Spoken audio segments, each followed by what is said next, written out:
and welcome to another Memories Made video. I'm designer Jen Gallacher, and today I'm going to show you a few techniques for layering and using pieces that you might not normally think of for a layout. And I'm going to start with some Simple Stories pattern paper, and this is from a few different collections, and I'll be sure to link you to them in the blog post that is associated with this. So be sure to visit my blog to get the supply list for this. And I'm going to start just by adding some layers of pattern paper.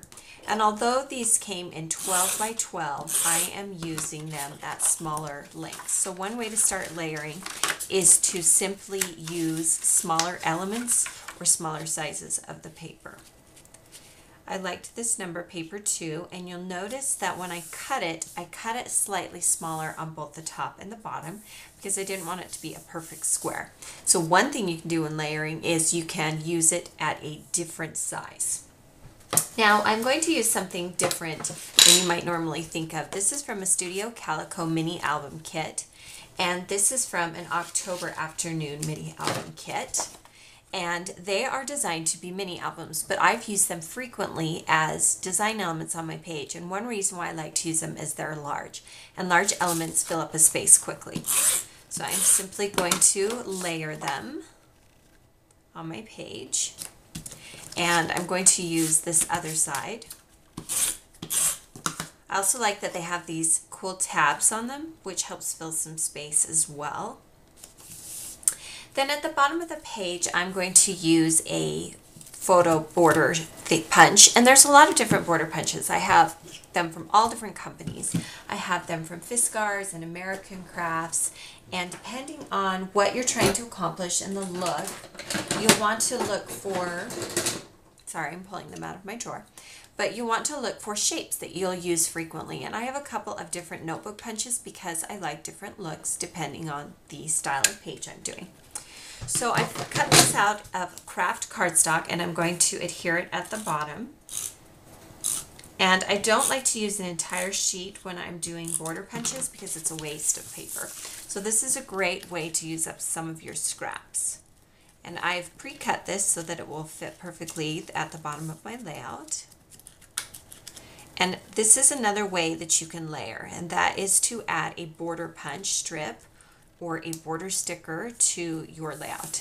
And then you can use your fingers to rough it up if you want, or you can leave it flat. It's completely up to you. That's where long nails come in handy. So then we're going to continue layering on this particular album piece. And we are going to start with a die cut arrow. And I don't know if you noticed, but on the back of this pattern paper were arrows. When I was first designing the paper, I wanted to cut some arrows out with my silhouette machine. And so I just selected some pattern paper and some cardstock that matched the paper. But then I didn't end up using the pattern paper side that had the arrows on it. I decided to go with something a little bit different. So this is cut from some American Crafts Chat pattern paper, and that is an older collection and it is no longer available.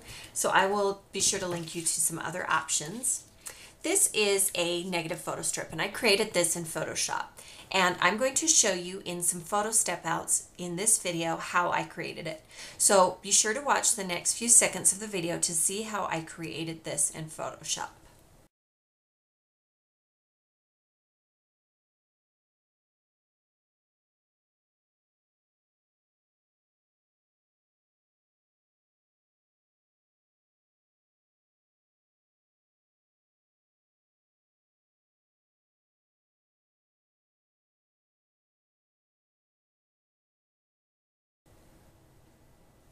All right, welcome back. Now that you know how I create these, let's go ahead and add this strip to the page. Now, if you have regular photo strips, go ahead and use them. And if not, you can create your own. Another way you can do it is you can cut them out at the size that you want and stack them on top of one another and then mount them on white pattern paper. So you can do it however you like. Now I printed the journaling onto a sheet of craft cardstock, and I'm going to adhere this at the top. And this is another thing when you're thinking about layering, is that you're creating this visual triangle. And I'm going to have heavier elements here, I have a big title here, and now I'm balancing it out a little bit with an element at the top. This is a tag from Chic Tags, or Chic Tags, however you prefer to pronounce it. And I'm going to layer it. Now, part of the tag says "on the road again," and I do not want to use that part of the element. So I'm going to make sure that that part is hidden. And we'll lightly tack it down because I have another element. This is from a cutouts from the same company, and it says Adventure. And then I have some solid twine from American Crafts, and we'll go ahead and tie this at the top of the tag.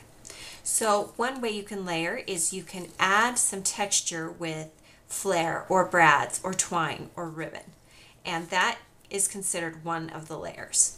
So I'm layering the twine onto a die cut that I've cut, and then I'm going to layer it with additional die cuts.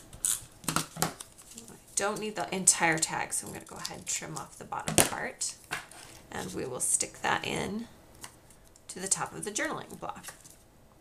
Just continue to straighten it until you get it exactly how you like. I have a flare badge, and I look for ways that I can layer elements inside of things. And this O, you'll notice that it fits perfectly inside that O.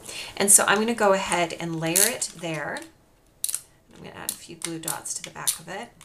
And if you haven't seen these before, this is a cool adhesive runner that uses glue dots. Now the title runs one way and the question mark runs another way, and that's okay. That's how I want it to look. And then just to make it a little bit more interesting, I'm going to add some enamel dots from my mind's eye to the O. There's another way to layer. I've added some new dimension and texture. Then I cut another arrow when I was thinking about doing this arrow layout, and I cut this one from cardstock. And I'm simply going to layer it on top of the yellow one. And I'm using the grid pattern in this particular album piece to align my cuts. I cut another cut from Silhouette, and this is a number die cut. It's a background, and I resized it to fit the height of my arrow. That's the nice thing about the Silhouette machine, is that I can cut these at any size I want. And it's slightly going to overlap, which is what I wanted it to do. It gives the dimension a little bit more of an interesting shape. So also from those Chic Tags, I cut out from the cutout pieces a little arrow that says "This is awesome," and I'm going to add that to the photos. So think about, can I layer on top of my photo? Can I add a sticker? Can I add a journaling tag? What can I add to the photos themselves? So that's one way that you can layer. This is an additional die cut from Tim Holtz that I use regularly. There are lots of these similar type shapes in the Silhouette store, and you can use them however you like. These are photo corners from Canson, and since I have craft at the bottom, I wanted a craft element at the top. So I'm going to add a few photo corners to the top here. And they are self-adhesive, but they do have photo corner shapes in the Silhouette die cut machine store. So go ahead and use those if you like. This is a clear border strip from Heidi Swap, and when you're using clear elements, you need to think about how you're going to adhere them to the page. And what I do is, since there is a color, I'm going to place a glue dot behind the clear and the color.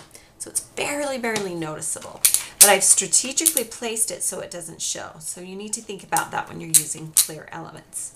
And I have a video coming soon from 2Ps that talks more about how I add clear elements to my page. So there you see how I've created a negative photo strip or a photo booth photo strip, as well as some key tips and tricks for layering items. Thank you for joining me for today's Memories Made video. Watch for a new video coming soon, and be sure to visit my blog for the complete supply list for creating this layout.